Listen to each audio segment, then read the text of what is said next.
Hello everybody, welcome back to my channel. So today I am going to be doing a quick flip through and a little bit of an update on my bullet journal journey. I told you about a month ago, I would say, when I first got this chic sparrow cover for my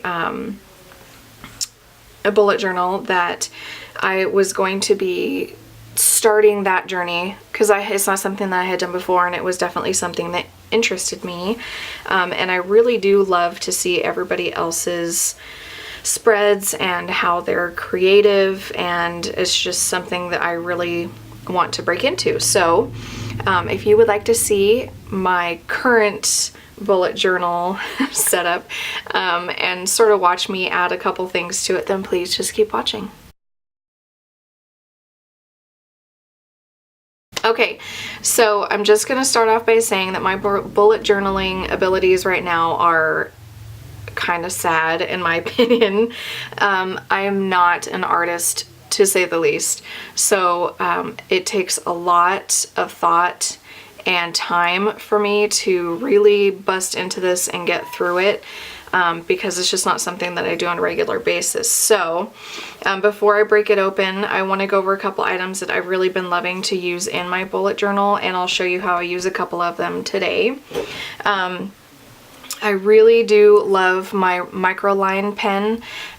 It is a really nice fiber tip pen that has a lot of pigment, and it comes in a ton of different sizes, tons of different colors, and I'll just kind of show you what I have here. So this is one of the pen holders, or like pen pouches, from the Planner Society. So I have a couple Tombow pens in there, but I'm not very good at using these yet because they're kind of more like a brush pen.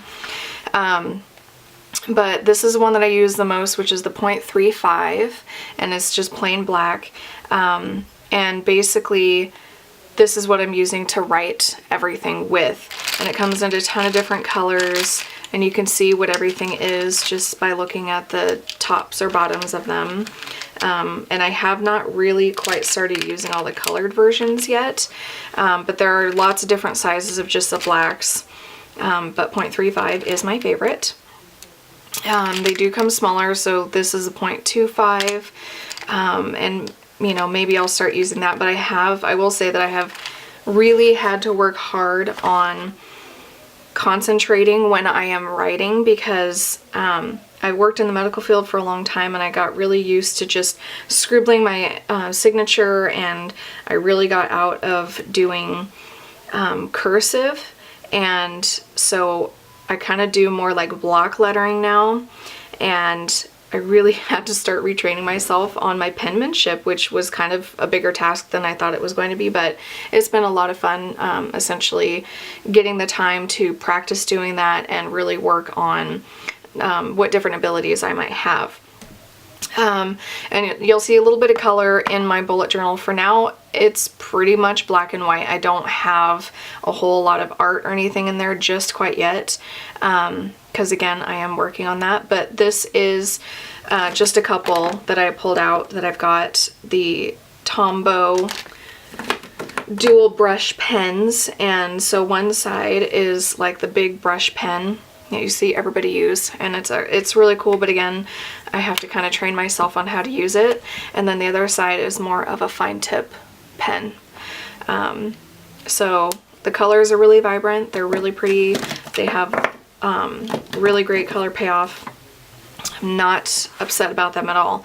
And then the other one, which I've seen other YouTubers use, are just the Crayola Super Tips washable markers. And I actually had to buy a second set because my daughter pretty much bogarted my first set.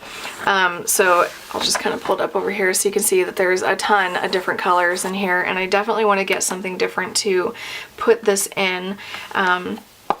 But they are really nice. I'll just kind of pull one out here that I know that I'm going to use.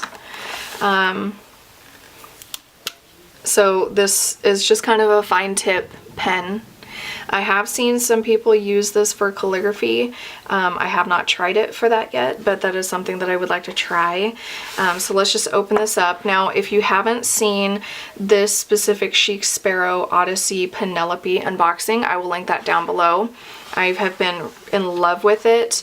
I don't know if you can really quite see it, but there's like a couple scratch marks on here, and this is just one of those traveler's notebooks that is really meant to be lived in, and it really shows its cuts and bruises beautifully, and it's something that I truly do appreciate. So but you can see that I've been practicing all sorts of fun things in here, and I'll just kind of open up to, I haven't started like my index or anything like that. So like I said, everything is super basic right now, and I'm just trying to figure out what's going to work best for me. And I am going to be using this more for like memory keeping as opposed to actual task keeping, I guess. I'm not going to be keeping a monthly spread or, you know, just kind of like daily tracking or anything like that, with the exception of a couple things. Just because I know that one, I'm not going to use it, and two, I have other planners specific for tasks and daily events that I'll be utilizing that aspect for. And if there's something major that I really want to remember in here, it's going to be kept more as a memory, like, you know, this amazing thing happened today. And so I'll kind of show you what that's going to look like for me. So opening up here, this is basically what I have for September 2017. I am going to probably put some washi down here just for decoration. I haven't 100% decided, but this is just a month at a glance type of thing. So you've got your 1 through 30, and then I left this space open in case I wanted to jot down a couple like very specific dates that I wanted to remember for sure, like birthdays or things like that. And then moving on, I've got my major events. So I've just numbered 1 through 30 down the page. And then I've got all of our paydays on one side. I marked down, you know, the kids' first day of school. And as their events start happening throughout the month, I'm going to start putting all those down. So these are the things that I just want to remember essentially forever. And then I'll kind of work on maybe what this is going to evolve into at some point. This specific layout here is just for goals, and I am going to decorate a little bit more. I think I want to do some flowers and I don't know, maybe something kind of fun. Please excuse like the squiggly lines here. So I attempted to do these just by using like a jar, and realized that I need to get a compass to make these because I really do like this layout, and essentially this is going to allow me to look at like what goals I want to have for me, what goals I want to have for my Rodan and Fields business, and the goals that I want to have for my family every month. And I want to be able to look back on that to see where I have started and where I'm at, you know, that current day whenever, you know, I kind of look back on it.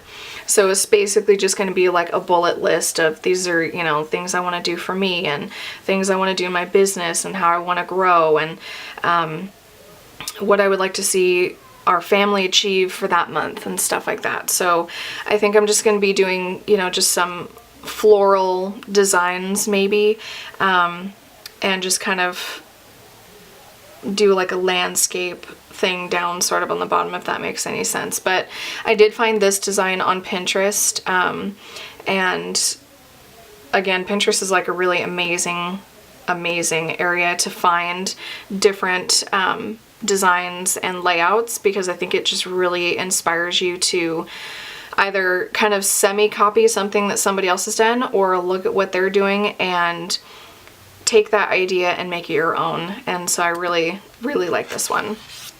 The next one is my mood tracker. So I'm not going to be doing like a tracker for everything, you know, like water and vitamins and, you know, stuff like that. But I definitely want to go back and look at how I felt on these days, and because I do find myself sometimes like getting really anxious or down in the dumps about things like I'm the type of person that likes to plan everything, and I overthink things, and if things don't go how I thought they were supposed to or should have, then I tend to get kind of bummed out about it, and I'm trying to hold myself accountable for trying to be more positive all the time.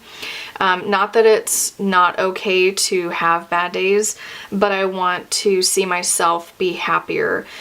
So I think this is a great way for me to track that. And again, I just saw this design on Pinterest, and it's something that I mimicked. And the colors that I used here are my Tombow pens. And so I really like this idea, and I might keep using it, or I might decide to do something different next month. I'm not sure.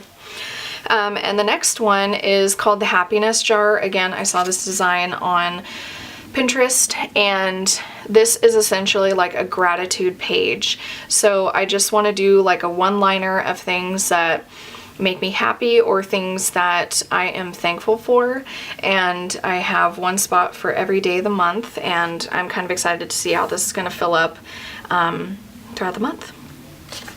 So this this is actually my daughter, and I kind of thought about tearing it out, but then I rethought about it, and I was like, you know what, no, I don't want to do that, because this is something that she did herself. So the colors that you're seeing here are actually some of the Jim Holtz Distress crayons. They're water reactive pigments, and they come in a little pack like this. So I'll just pull them out. So I think I have all of them.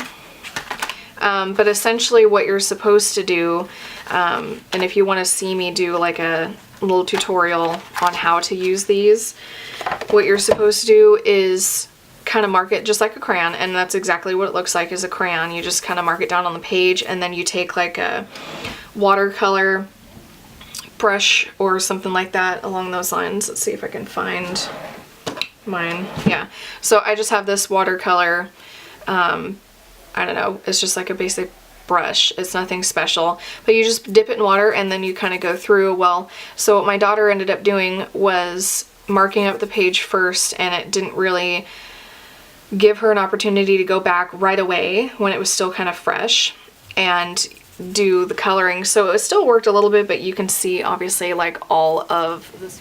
So that is it for the month of September. As the month evolves, I'm definitely going to be adding more things to it for sure, but I do want to go back at the end of the month and do a flip through with you guys and just kind of show you like how things evolved over the month.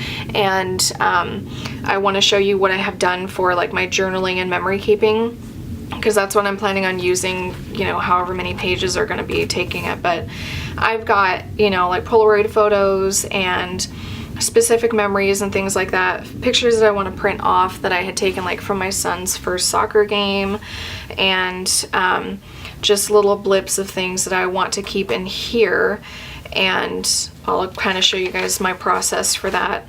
And yeah, I think that's it. Short, sweet, and to the point. I guess not a whole lot of like amazing things that you might see from other bullet journalists, but I really do like this process, and I think it's fun just to see what everybody does, because we're all a little bit different and we all need something different in a bullet journal, and I think that's what's amazing about it.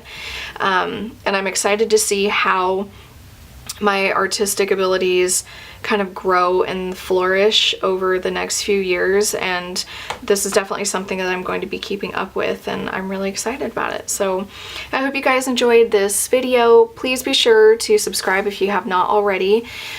Be sure to give this video a thumbs up if you liked it, and I hope to see you guys soon. Until next time, bye.